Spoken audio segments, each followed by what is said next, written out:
L'arrivée de Washington pourrait constituer une opportunité, mais j'ai bien peur que malgré les grandes ambitions de Washington, mais aussi les attentes des pays du Sahel, que les résultats ne soient pas à la mesure des attentes.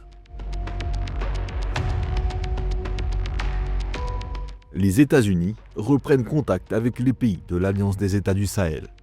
Après Bamako le 2 février et Ouagadougou le 12 mars, l'émissaire américain Nick Checker était à Niamey le vendredi 13 mars.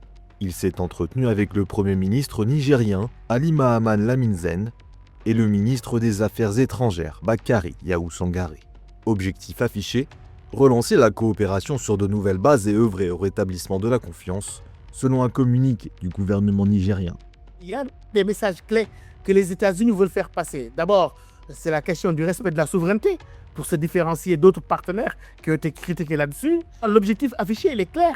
C'est une nouvelle voie bilatérale et de coopération sur des intérêts qui sont d'IF, des intérêts communs et avoir la même conscience de la sécurité commune et de l'économie. Et les États-Unis insistent beaucoup sur le Sahel comme étant l'épicentre mondial du terrorisme. Et cela les pousse quand même vers une posture agressive, mais légère, sans une véritable présence militaire avec des bases, etc. Le ministère nigérien a annoncé que les échanges avec Washington allaient se poursuivre dans le respect de la souveraineté nationale et des priorités définies d'un commun accord. Même son de cloche lors de la visite de Nick Checker à Ouagadougou quelques jours plus tôt. Les États-Unis veulent des partenariats gagnant-gagnant, c'est ce que nous prenons aussi. Nous avons les mêmes préoccupations.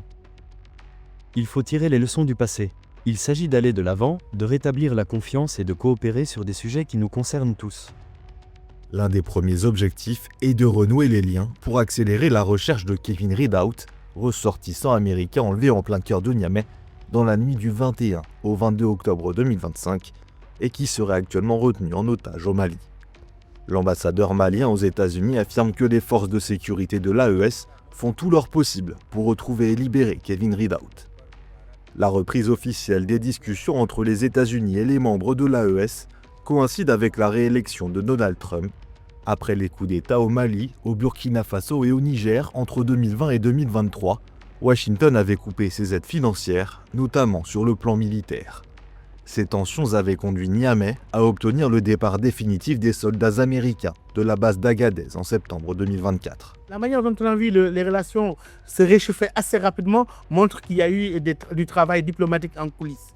Ce travail diplomatique en coulisses, c'est surtout la diplomatie commerciale sur les minerais qui, on le sait, sont au cœur de la stratégie.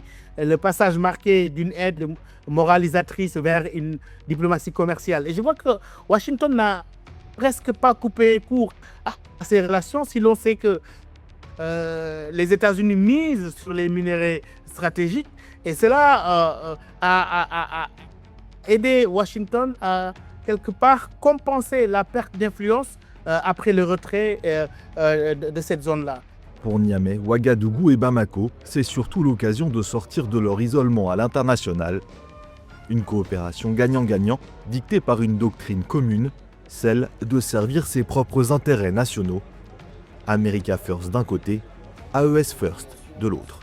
L'AES maintient une ligne souverainiste et sélectionne les coopérations utiles et sans exclusive. Mais en même temps, il y a quand même des risques. Le risque d'échec sécuritaire, dans la logique de Donald Trump, c'est toujours la logique du America First.